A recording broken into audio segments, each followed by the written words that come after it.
Assalamualaikum, selamat pagi. So, hari ni kita berada di talking point seterusnya dalam Level Up Project. Okay, so hari ni, nama saya Salmia. So, hari ni saya nak share tentang usus. Okay, anggota badan yang paling panjang sekali. Okay, kita punya usus ni sebenarnya panjang dia 6 kali tinggi kita. So, bayangkan betapa tingginya kita punya usus, betapa panjangnya kita punya usus. Okay, kita kena tahu fungsi usus ni, kenapa dia penting. So, usus ni dia penting sebab dia memastikan nutrien yang kita makan setiap hari tu dapat diserap oleh badan. Dan diserap tu adalah di usus lah, di bahagian usus. So, bila usus kita sihat, ia juga dapat menjamin kita punya daya tahan tubuh menjadi lebih sihat, lebih strong, dan juga mencegah beberapa jenis penyakit, contohnya seperti penyakit kanser kolon, kanser usus.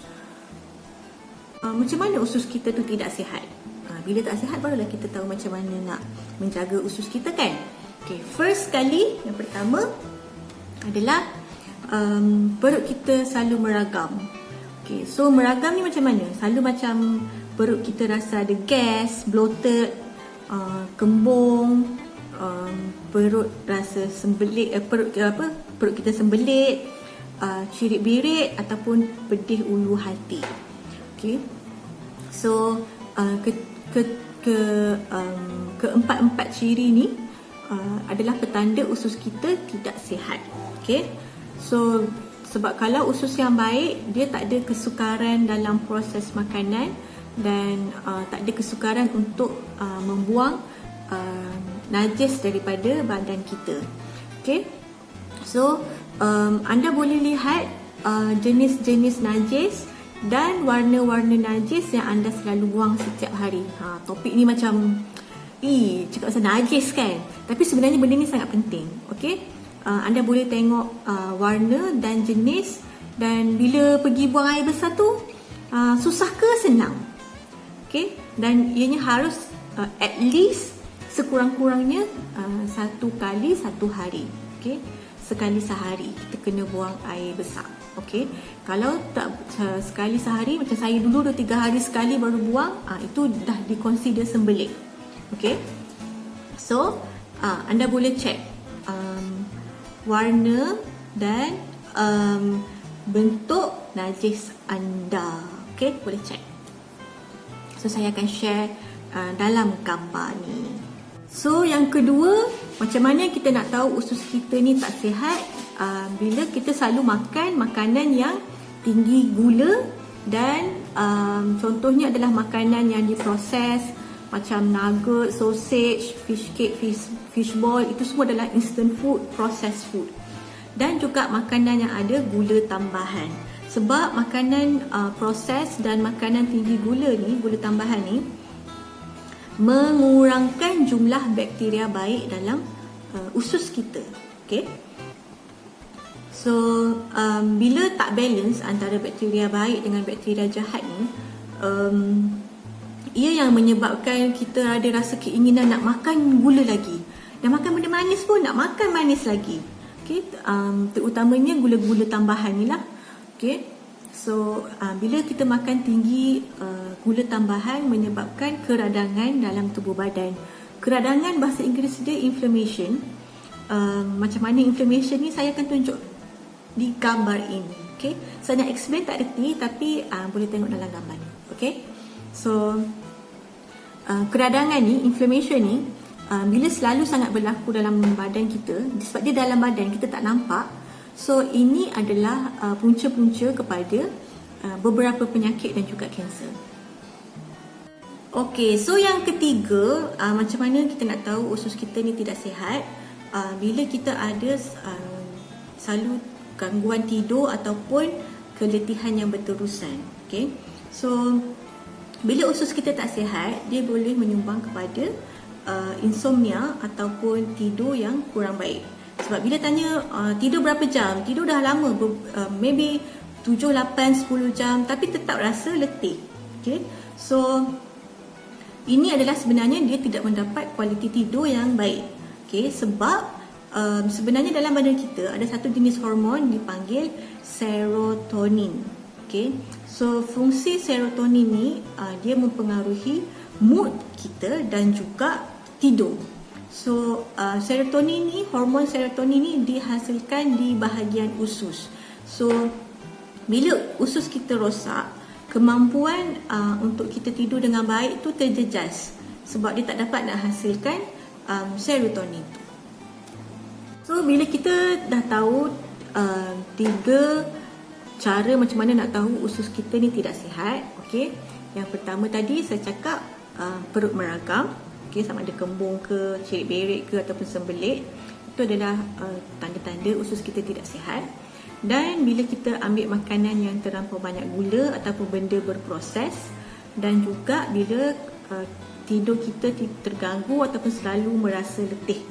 Okey, ini adalah 3 ciri menunjukkan usus kita tidak sihat. So bila kita dah tahu usus kita tidak sihat, apa yang kita boleh lakukan sekarang untuk meningkatkan kesihatan usus kita? So bila kita dah tahu usus kita tidak sihat, apa yang kita boleh lakukan sekarang untuk meningkatkan kesihatan usus kita? Okay, so kita punya gaya hidup ataupun lifestyle dan juga tabiat kemakanan boleh mempengaruhi kesihatan kita, sama ada menjadi lebih baik ataupun menjadi lebih tidak baik. Okay, so kita punya sistem penghadaman pun sama, ianya bergantung pada gaya hidup dan tabiat pemakanan kita. So dekat sini saya nak share beberapa langkah yang kita boleh lakukan yang senang yang untuk improve kesihatan usus kita. Yang pertama adalah minum cukup air. Okay, ramai yang bila tanya, saya dah minum cukup ni coach, saya dah minum 3 liter, 4 liter, tapi kenapa masih rasa ciri-ciri seperti di atas? Sebab kita still tak ubah gaya hidup kita. Okay, so kita kena minum cukup air. Kenapa? Sebab air ni dia membantu melembutkan najis dan menggalakkan peredaran najis tu melalui kita punya sistem penghadaman. Okay, so serat, salah satu lagi topik yang saya akan share lepas ni adalah serat ataupun fiber. So serat ni dia bertindak seperti sponge dan fungsi dia adalah menyerap air. So kalau air tidak cukup, walaupun kita makan serat, tapi serat tu tak boleh nak membuat tugas dia untuk membantu penghadaman. Jadi dia akan menyebabkan sembelit. Jadi sebab tu sesiapa yang makan serat kena minum air yang cukup. Okay? Kena minum air kalau boleh lebih sedikit. Sebab ini untuk membantu serat membawa sisa-sisa najis tu melalui sistem penghadaman kita. Okay. Dan juga air ni dia juga beri faedah kesihatan yang lain. Okay. Dan air ni sebab dia tak ada kalori, dia 0 kalori. So anda tak perlu risau naik berat kalau minum air banyak. Okay. Sebenarnya sangat digalakkan untuk minum air banyak, bukan sahaja untuk sistem penghadaman tetapi seluruh badan. Okay. Secara purata, ini secara biasa, anda digalakkan untuk minum sekurang-kurangnya 8 gelas air ataupun 2 liter. Tapi ini adalah sangat average, okay? Sangat biasa. Sedangkan kita hari-hari nak makan sedap tapi tak nak minum air banyak. Okay. So, dan kita juga sentiasa melakukan aktiviti fizikal. So bila melakukan aktiviti fizikal ataupun bila kita selalu makan-makan yang banyak, kita kena minum lebih lagi banyak air. Ataupun kalau kita rasa dahaga je, just minum banyak air. Bila rasa dahaga tu sebenarnya adalah satu signal yang badan kita perlukan air. Okay? So yang kedua, macam mana kita nak improve, meningkatkan kesihatan usus kita adalah menghadkan pengambilan kafein. Okay, so kalau boleh minuman yang mengandungi kafein macam kopi, coke ataupun minuman ringan, minuman bergas, itu adalah boleh meningkatkan asid di dalam perut kita. Okay, so bila meningkatkan asid, dia akan menyebabkan pedih ulu hati ataupun GERD. Okay, so jika anda tak, sebab dah biasa minum kopi kan, jika anda tidak boleh tinggalkan kopi. Okay, kalau tak boleh, okay, hadkan pengambilan kepada 1 atau 2 cawan sehari.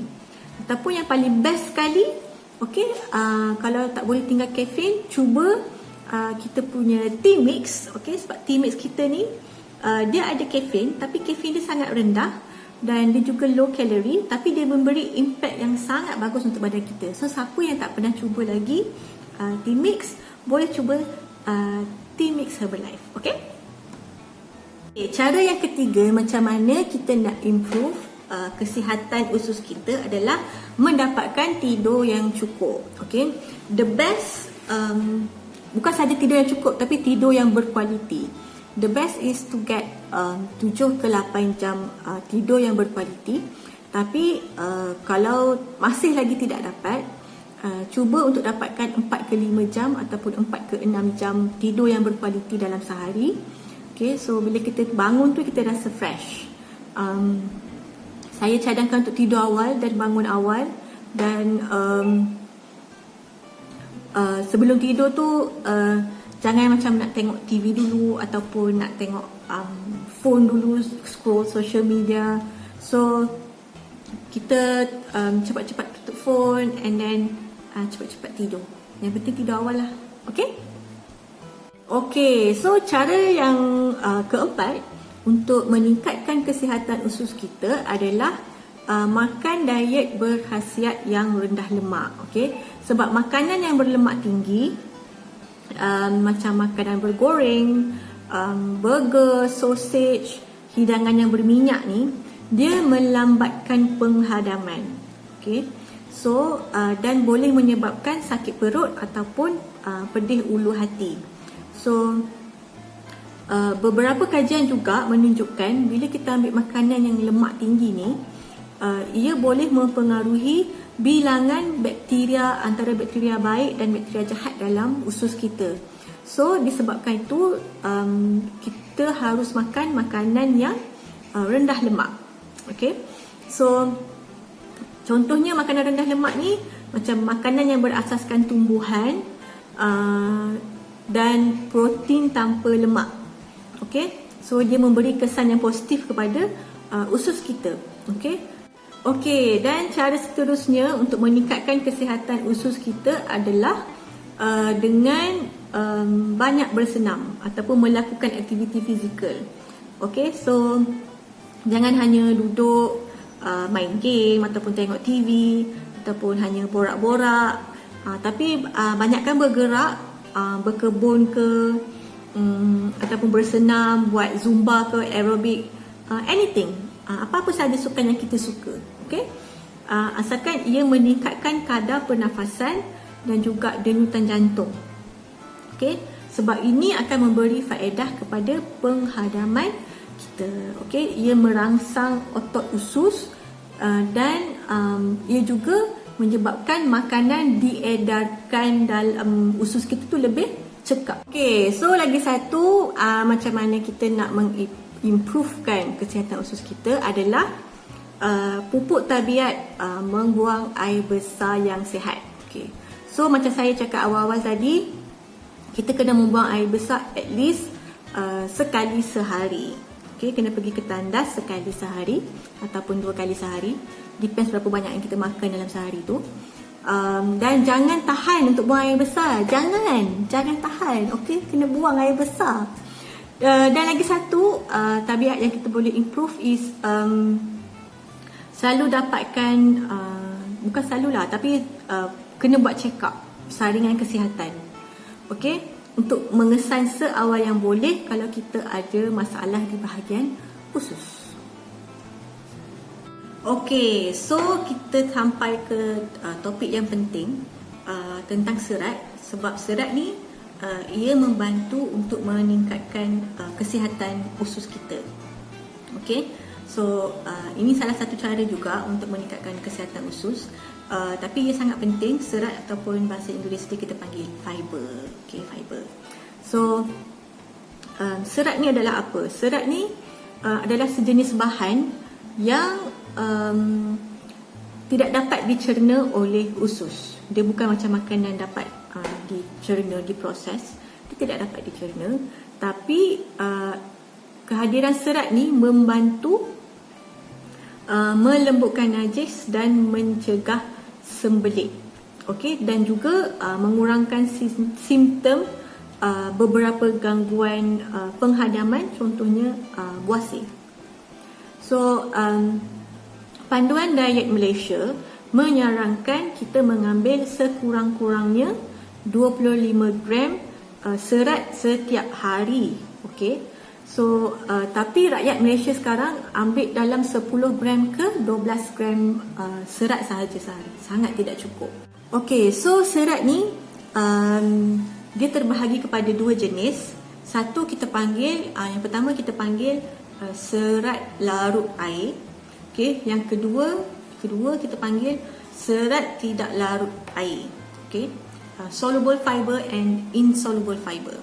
Okay, so serat larut air, soluble fiber, fungsi dia adalah serat yang mengikat air dan membentuk jelly di dalam usus ataupun gel di dalam usus.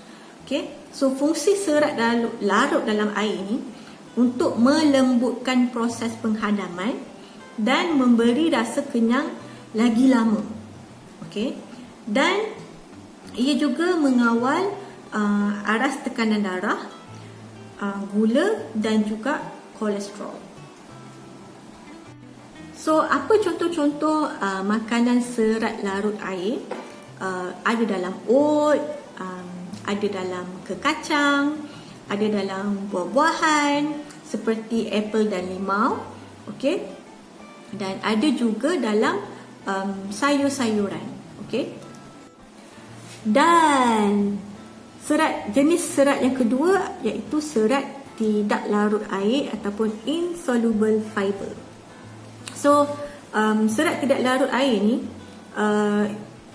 fungsi dia membantu mencegah sembelit, mempercepatkan pergerakan makanan di dalam usus. Okey. So contoh makanan dalam serat tidak larut ni adalah barley ataupun beras perang, buah-buahan macam kismis, dan juga sayur-sayuran berdaun hijau. Okay. So contoh lain untuk serat ni bila kita makan biji-bijian ataupun bahasa Inggeris dia kita panggil grains. Biji-bijian yang kita makan ni haruslah biji rin yang penuh, whole meal grain. Whole meal grain ni biasa yang kalau roti yang paling tak sedap sekali lah, yang kalau gardenia tu yang bungkus hijau gelap tu, benda yang kalau makan satu pun dah kenyang, itu dipanggil biji rin penuh. Okay, so anda digalakkan mengambil pengambilan serat secara beransur-ansur untuk mencegah masalah kembung ataupun ketidakselesaan pada perut, terutamanya untuk orang yang tak biasa ambil makanan tinggi serat. Okay. Tapi yang paling best sekali kan macam mana nak pilih makanan yang antara serat larut air dengan serat tidak larut air. Nak kena ambil makanan dua-dua ke, tapi mereka ada kalori. Kita kena kira pula. Lepas tu berapa gram fiber nak kena tahu. Okay. So solutionnya paling senang adalah kita gunakan mix fiber with inulin powder drink. Herbalife apple fiber ni yang paling senang sekali sebab dia ada dua-dua serat larut air dan serat tidak larut air. So tak payah nak pening-pening. Okay. Kalau kata macam kita dah ambil sayur, serat ataupun fiber untuk hari tu dalam makanan kita, kalau still tak cukup, tambah dengan Herbalife apple fiber ni memang rasa sangat sedap. Boleh minum macam tu saja. Okey, boleh minum macam tu saja.